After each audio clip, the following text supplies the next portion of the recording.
Hola, ¿qué tal? Los saludamos, bienvenidos. Esto es Semana. Gracias por acompañarnos. Tengo el gusto de saludar a esta hora a María Anastasia O'Grady. Gracias por acompañarnos, periodista, editora, columnista estadounidense que ejerce como editorialista en el diario Wall Street Journal, pero además es miembro del consejo editorial de este periódico desde el año 1999 y es un gusto tenerla para hablar sobre un tema que tiene un peso importante, una trascendencia en Colombia. Le planteo que podamos hablar del caso del coronel Alfonso Plazas Vega, quien estuvo involucrado en las investigaciones por la toma y retoma del Palacio de Justicia por parte del M-19. Bienvenida Semana, gracias por acompañarnos. Muchas gracias, Vicky, por recibirme acá. Para mí es un honor estar con ustedes y quería decir que este caso no únicamente es importante para Colombia, creo que es muy importante efectivamente, pero también es muy importante para los Estados Unidos, porque el caso fue presentado en las cortes estadounidenses y abre la posibilidad de revisar los abusos de la ley que no fue diseñada para la forma en la que está siendo usada. Y eso es importante para ilustrar a la gente. Es clave explicarles que aquí el coronel Alfonso Plazas Vega en Colombia al final fue declarado inocente y se fue a vivir a los Estados Unidos después de haber estado preso, creo que por lo menos unos 8 años, y vino una demanda, una denuncia en los Estados Unidos. ¿Qué sabe exactamente? ¿Qué ha podido conocer de este caso en los Estados Unidos?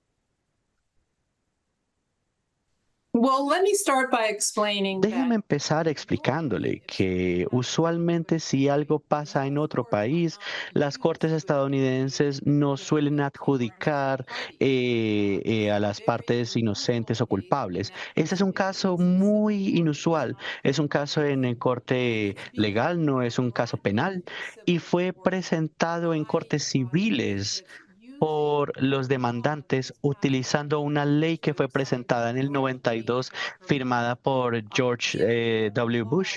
La idea de la ley era que dictadores, ya sea de Cuba, Venezuela, Irán, Rusia, que llegan a los Estados Unidos y se retiran en Cabo Biscayne o en Florida y que viven una vida maravillosa después de haber cometido muchas violaciones de crímenes o crímenes de lesa humanidad. Lo que el presidente Bush quería hacer era crear una vía para que las personas fueran presentadas a la justicia, porque los países de los cuales venían no tenían jurisdicción en ellos, no tenían democracias, no había forma efectivamente de hacer seguimiento de los derechos y el debido proceso bajo el Estado de Derecho. Eso es lo que llama la Ley de Protección a las Víctimas contra la Tortura. Ahora bien, Colombia no entra dentro de esa categoría. Colombia es una democracia y los Estados Unidos a menudo han alabado la democracia colombiana como una democracia superviviente, una de las que más ha perdurado en América Latina. Y usualmente las cortes le dirían a los demandantes: ustedes tienen que agotar todas las vías legales que tienen para obtener justicia en su país democrático, con su presidente electo, tienen su Corte Suprema, su separación de poderes, etcétera, etcétera. Y en este caso, los demandantes lograron hacer que el caso entrara a una corte civil de Florida, donde el coronel Plazas ahora tendrá que defenderse. Ahora, es importante de todo lo que usted ha podido conocer, quién realmente está detrás de esta denuncia en los Estados Unidos contra el coronel Plazas Vega y qué hay detrás en realidad. Bueno, es interesante porque en una corte civil, cuando se demanda, ustedes no están pidiendo que haya un juicio penal como tal, están pidiendo dinero. Y el coronel Plazas obviamente se retiró con una pensión militar. Entonces, la probabilidad de que estas personas que ganen es que reciban mucho dinero, incluso dinero que sería para repagar los costos de esta demanda. Son bastante bajos las posibilidades. Pero lo que vemos en la jurisprudencia como tal, eh, Lo que hemos visto generalmente con este tipo de técnicas es que los demandantes están buscando formas de reescribir la historia, tal vez de poner los oponentes de vuelta en la cárcel en su país de origen o convertir a los adversarios en villanos. Y en este caso creo que hay un objetivo de hacer que el ejército se vea como un abusador de los derechos humanos en el caso del Palacio de Justicia y particularmente ponerle la culpa al coronel Plazas para lo que no hay evidencia, pero si él no tiene la capacidad de defenderse a sí mismo, entonces él en una corte estadounidense se determinará un default. Y lo que él tiene que hacer es que tiene que encontrar una firma legal que lo defienda. Y los demandantes tienen una firma muy grande y una ONG con muy buenos fondos. Y la estimación para defenderse en un caso de ese tipo tienen un costo de entre 600,000 a $1,000,000, porque va a ser muy difícil ver cómo se ve esto en la corte, porque tienen que traducirse miles de páginas de documentos. El caso tiene más de 40 años, muchos de los testigos ya están muertos o es muy difícil encontrarlos.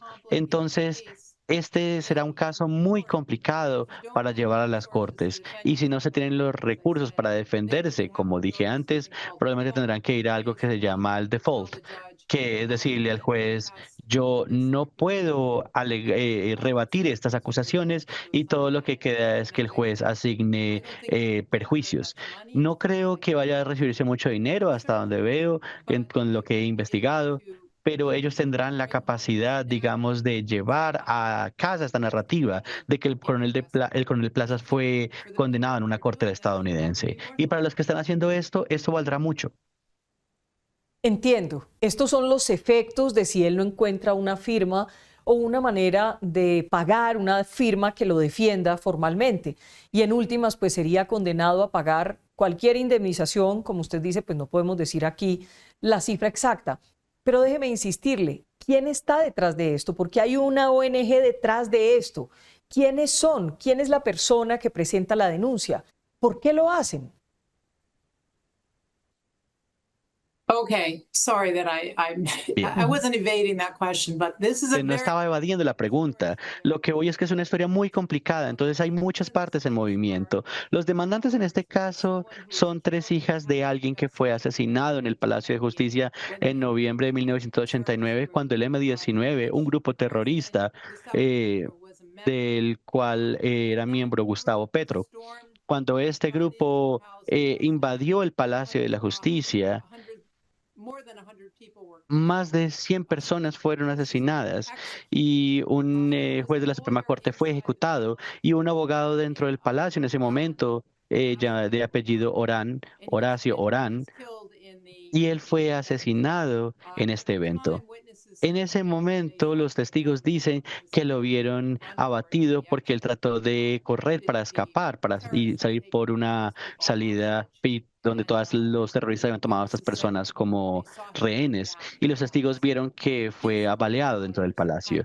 Las tres hijas ahora son aquellas que están haciendo esta demanda en una corte civil en Florida. Una de ellas ha sido una asesora de Gustavo Petro, el presidente, durante su presidencia en este momento. Pero en ese momento era solamente un abogado trabajando en el Palacio de Justicia. Una cosa que es muy interesante resaltar acá es que hay muchas cosas que están revisando sobre si el coronel Plazas fue responsable de esto o no. Ahora bien, hay dos cosas que pasaron. Una es que hay cierta evidencia, dicen ellas, que se encontró y están utilizando esta evidencia para decir que su padre fue sacado del palacio, llevado a la escuela de caballería, torturado, asesinado y que su cuerpo fue regresado al Palacio de Justicia. Ahora, el problema con esto, como dijeron que hay testigos que dicen que él murió, pero incluso si eso fuese cierto, si eso fuera cierto, y es muy difícil de probar eso 40 años después de esto, en un caso muy difícil, pero incluso si fuera cierto, el coronel Plazas no estaba a cargo por el centro de proceso, del lugar donde se llevaron esas personas cuando fueron sacadas del palacio. Su trabajo como tal fue la retoma del palacio. Por eso es que lo que hizo todo el día tratando de luchar y tratando de rescatar personas. La idea que tenemos acá de que este abogado fue asesinado por el ejército es una cosa, pero una pregunta diferente es cómo podría haberlo hecho él cuando estaba dentro del Palacio de Justicia y estaba a cargo del rescate y la recuperación y la retoma del palacio por el gobierno. Déjeme ahondar un poco en el futuro del coronel Alfonso Plazas Vega, que, repito, fue declarado inocente por la justicia de Colombia en todos estos hechos del Palacio de Justicia. Y es, ¿cuál sería entonces el futuro del coronel? ¿Cuál sería ese futuro que usted avisora si no encuentra una firma o un patrocinio para defenderse? Well, I'm not very good at this because Bueno, la verdad no soy muy buena para esto porque yo creo que pensé que ese caso debía ser desestimado completamente de entrada. Yo creo que esto es un abuso de la ley de protección a las víctimas, es mi opinión, pero tal vez no soy la persona más idónea para hacerle esa pregunta. Si logra algún tipo de defensa legal y puede avanzar con este caso, yo creo que tiene muy buenas posibilidades de ser absuelto. Porque como dije, el registro es muy claro. Él no fue responsable de sacar personas del palacio. Eso ya había sido establecido por la ley colombiana, por el sistema judicial colombiano en la última ronda cuando fue acusado de la desaparición de 11 personas, la mayoría de todos trabajadores de la cafetería, pero él fue detenido por el gobierno por 8 años y ellos no encontraron nada en su caso. Entonces ahí es cuando él fue exonerado y se dejó ir y nunca fue compensado por esos 8 años de su vida que perdió en detención. Pero hay mucha evidencia que lo que él estaba haciendo ese día incluía ir a la casa de febrero o ir a otra parte. Él todo el tiempo estuvo tratando de rescatar rehenes. Entonces mi perspectiva es que él tendría muy buenas posibilidades de demostrar que no hizo parte. Y incluso me pregunto si los demandantes han pensado que este caso, no pensaban que iba a ir a un juicio. Ellos dijeron, bueno, esto no va a pasar, él no va a tener los recursos para defenderse a sí mismo, entonces va a ser forzado a presentar default. Tal vez ese es un motivo por el que ellos decidieron continuar con esta demanda, porque tienen una firma con muchos fondos y pueden darse el lujo de hacer esto. Pero basados en los hechos y los hechos nomás, yo creo que él tiene muy buenas posibilidades de ser exonerado. Hace apenas unos días se conocía aquí una noticia que causó mucha controversia. La fiscalía decía que el magistrado Urán no salió con vida del Palacio de Justicia.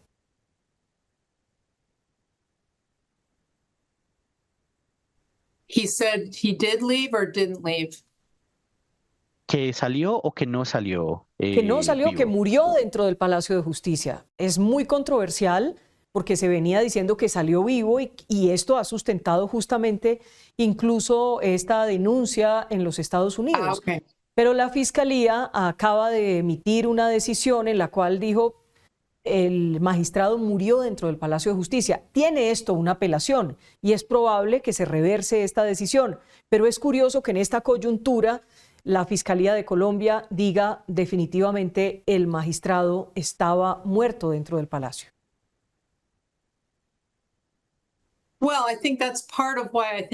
yo creo que es parte de que lo que hay una buena posibilidad de haber exoneración, porque hay muchos testimonios del 85. Hemos leído esos documentos porque después de que se disipó el humo, después de que se hicieron los juicios y se demostraron muchas evidencias, fue muy claro que numerosos testigos dijeron que vieron que él fue abatido cuando trató de correr y escapar hacia una salida.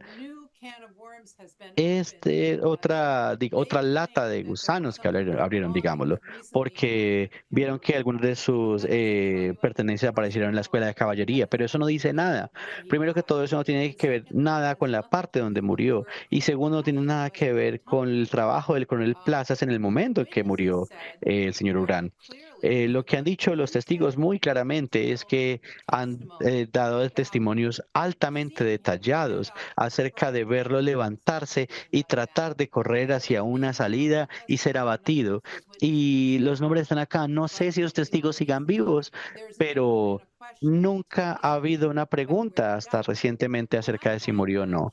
Lo que encuentro muy curioso en este caso es por qué la izquierda en Colombia sigue atacando al coronel Plazas. ¿Por qué pasa eso? ¿Por qué sienten que ver estos 11 trabajadores desaparecidos, que puede que estén vivos y que esta persona ha sido detenida por 8 años y sale y van detrás de él con esto?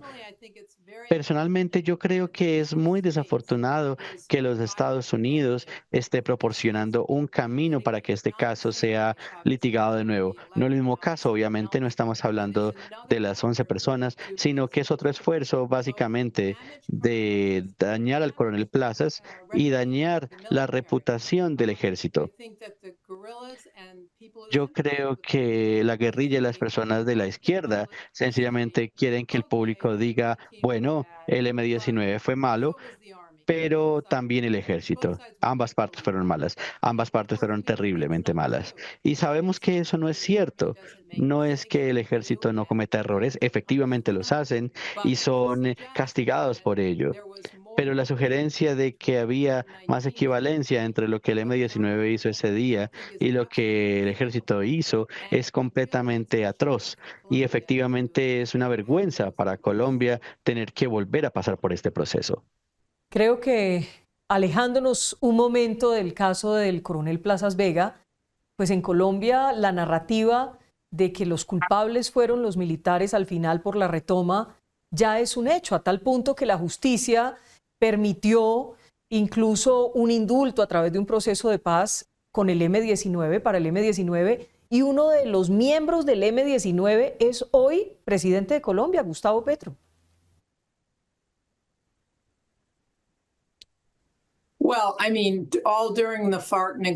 Bueno, todo dentro de las negociaciones de las FARC, como me gusta llamarlo, la rendición de las FARC, no creo que hubo un acuerdo de la paz, no ha habido paz en Colombia hasta este día. Pero a través de esto, yo creo que uno de los peores aspectos de esto fue poner a los militares y las FARC en el mismo espacio moral. Yo creo que eso fue bueno. Y no estoy diciendo que los militares no han cometido errores. Son humanos, van a cometer errores y deben ser castigados por esos errores o deben ser responsables por eso.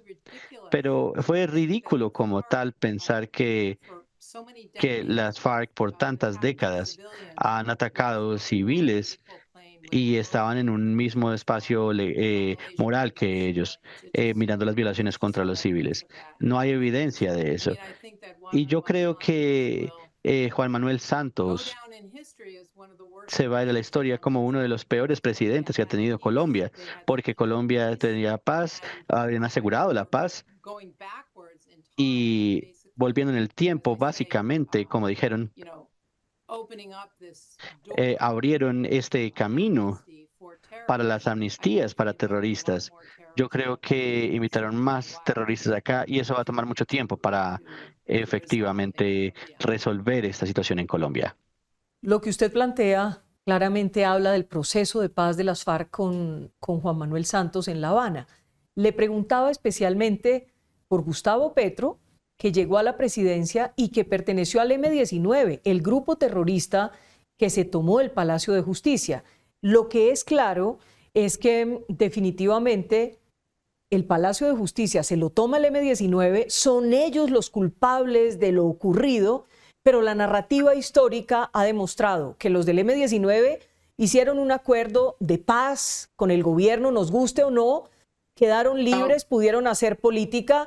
El presidente Gustavo Petro se pudo hacer elegir democráticamente como presidente, pero los militares están presos, algunos perseguidos, otros, y otros murieron con ese INRI de ser los culpables de esa cantidad de muertes. Creo que tienes toda la razón en ese sentido. Yo creo que la idea en Colombia Yo creo que la población se cansó bastante del terrorismo y cuando eso pasó, si usted no tiene un buen liderazgo, yo creo que lo que pasa ahí es que las personas terminan diciendo, bueno, cualquier cosa para la paz, denos paz y ya, y empiezan a aceptar al enemigo. Y mucha historia ha mostrado que ese tipo de acuerdos de paz no funcionan. Y ese tal acuerdos de paz con el M-19, recibiendo amnistía, que a las personas que fueron involucradas en esos actos de terrorismo terribles, como el Palacio de Justicia, es un error terrible. Y yo creo que el país continúa pagando por ello, porque todos los terroristas que vienen piensan que siempre y cuando aguanten pueden tener un acuerdo. Y en el caso del M-19, yo creo que una cosa que es muy triste y que me asombra cuando hablamos de Colombia, yo he escrito mucho sobre toda la región, pero no entiendo por qué en Colombia ustedes tienen una situación en la que ustedes tienen un teniente coronel militar que rescató cerca de 200 personas del Palacio de Justicia de un ataque terrorista y 40 años después, uno de los miembros del grupo terrorista es presidente del país y el coronel está en juicio por crímenes de lesa humanidad. Es, como me gusta decir, Colombia, como Colombia entiende, es un macondo completo. Es algo completamente ridículo, no tiene sentido. Y siempre y cuando Colombia siga en este camino, yo creo que sencillamente está invitando a más y más actividades criminales. Me encanta esta conversación, me encantaría poder hablar muchísimo más, porque justamente estamos en lo que el presidente Gustavo Petro ha llamado la paz total, Anastasia. Y esa paz total es claramente basado en una impunidad inmensa, en una fragilidad del Estado, en una debilidad del Estado frente a los grupos criminales. Y eso es lo que está viviendo Colombia. Y hoy tenemos unos grupos criminales más fuertes, mejor armados y mucho más ricos.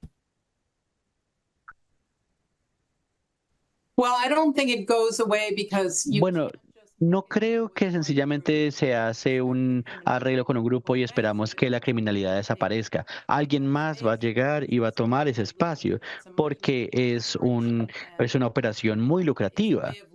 Es una forma de vida para las personas que quieren hacer ese negocio. Entonces, si él dice que Colombia está en paz, me pregunto si le ha dicho al ELN eso, porque puede que no sean conscientes de eso. Igual los militares, he escuchado historias de militares y policías siendo asesinados por el crimen organizado. Es un problema continuo y la idea de que el país está en paz es bastante absurda, creo yo. En ese sentido, déjeme insistirle en algo. ¿Cómo ve a Colombia en estos últimos instantes para poderla despedir? ¿Cómo está viendo a Colombia? ¿Cómo ve desde fuera a un país que usted ha seguido, que ha sido juiciosa en el seguimiento a este país?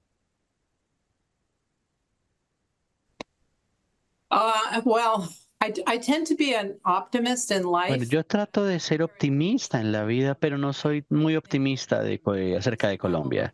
Yo creo que este problema del crimen organizado está profundamente arraigado en el país. Yo le echo la culpa a los Estados Unidos porque yo creo que el uso de estupefacientes es el generador principal de los ingresos de estos grupos criminales. Y entonces estamos haciendo la guerra contra las drogas, pero siempre y cuando no se reduzca la demanda, siempre vamos a tener el problema del suministro. Pero desde una perspectiva política me preocupa Colombia porque creo que el acuerdo con las FARC, y es lo que mencioné antes cuando estábamos hablando sobre las amnistías, este tipo de acuerdos donde le das a un pequeño grupo de personas algún tipo de privilegios y amnistías y demás, y toda la forma en la que la JEP funciona está muy distorsionada, no es el Estado de Derecho, no es la justicia, ustedes no tienen una separación de poderes, tienen una fiscalía general que en mi opinión no es creíble para una gran parte de la población, y ustedes necesitan un ejército que pueda hacer el tipo de cosas que un ejército que pudo lograr durante la presidencia de Álvaro Uribe. Yo me siento muy triste cuando escucho de Colombia y me acuerdo que al final de su segundo término, él pensaba acabar con la guerrilla y yo escuché lo que pasó cuando llegó Juan Manuel Santos, que poco a poco acabó toda la paz que se había logrado y todo lo que se había logrado en esos términos fue destruido por él. No soy optimista. Yo creo que debe haber una separación de poderes, se necesita un Estado de Derecho, necesitamos justicia para las víctimas. Colombia no tiene ninguna de esas cosas en este momento y el sistema judicial ha sido completamente politizado y creo que no ayuda a vivir al lado de Venezuela. Ese es otro desafío que tienen Mm. ustedes. Pero yo creo que las cosas se van a poner peor antes de ser mejor. Lo siento decir eso. ¿Realmente usted cree que el principal, el primer responsable de que haya llegado Petro al poder y de lo que está viviendo hoy Colombia es Juan Manuel Santos al haber hecho el proceso de paz con las FARC? Well, it's hard to figure out what is the Es main difícil saber cuál fue el principal culpable de que Petro esté aquí. Ha habido muchos problemas con este presidente, efectivamente, pero yo diría que el acuerdo con las FARC fue devastador. Ustedes no pueden hacer un acuerdo de paz en La Habana. Yo entrevisté a Juan Manuel Santos muchas veces desde el momento en que anunció que iban a hacer esta negociación. Y él me dijo, no te preocupes, los terroristas van a tener que ir a la cárcel, ellos tienen que hacer reparación, ellos van a tener que rendir cuentas por los niños soldados, van a tener que admitir todos sus crímenes. Y después de todo eso no deberías preocuparte en absoluto, porque una vez que tengamos ese acuerdo se lo vamos a dar a la persona. Y si la gente dice que no, no va a haber un acuerdo. Y podemos mirar esa lista que te di y él se dio la reversa con todo lo que estaba diciendo antes de que se pudiera volver esto una ley. Tenemos estas personas libres, andando tranquilas por todas partes, sin ningún tipo de culpabilidad ni responsabilidad. Y tenemos esto que le pasó al coronel Plazas en la Florida. Entonces, no sé, las sociedades necesitan justicia y Mm. no creo que los colombianos están recibiendo justicia en este momento. Pues para despedirla, simplemente Gustavo Petro no ha rechazado o ha reconocido a Edmundo González como presidente electo de Venezuela. ¿Usted cree que lo hace porque al final, si Maduro se queda en Venezuela a la fuerza como un dictador, Petro podría en algún momento pensar en hacer lo mismo en Colombia? Well, what I worry about in Colombia, Lo que me preocupa en Colombia más que Mark Twain dijo, la historia no se repite a sí misma, pero rima. Y no me preocupa que lo mismo esté pasando en Colombia como pasó en Venezuela. Lo que me preocupa es que las instituciones están erosionadas, las cortes están siendo parte del problema y cuando empezamos a perder las cortes, como se ve el caso en Brasil y que las cortes se politizan, es muy fácil concentrar el poder. Entonces, ese sería el problema que yo vería que pasaría en Colombia. ¿Por qué creo que él no está reconociendo a Edmundo González en este momento? Yo creo que tiene mucho que ver con su extrema izquierda en términos del apoyo que recibe en Colombia. Yo creo que él está tratando de caminar una línea delgada, como pasa que sabemos que gran parte del país está en contra de lo que Maduro está haciendo, pero de todas formas está tratando de darle contentillo a la extrema izquierda, diciendo cosas tontas como estamos esperando que nos muestren el conteo de votos más de un mes después de que se hicieron las elecciones. En algún punto yo creo que sencillamente va a tener que decir más que eso, pero el presidente de Chile, que también es de extrema izquierda, tuvo el coraje de hacer una declaración y de decir que Edmundo González ganó. Petro no ha podido hacer eso, yo creo, porque depende mucho de la extrema izquierda en Colombia y ellos no quieren que él diga eso. ¿Y será que Petro se puede quedar en Colombia?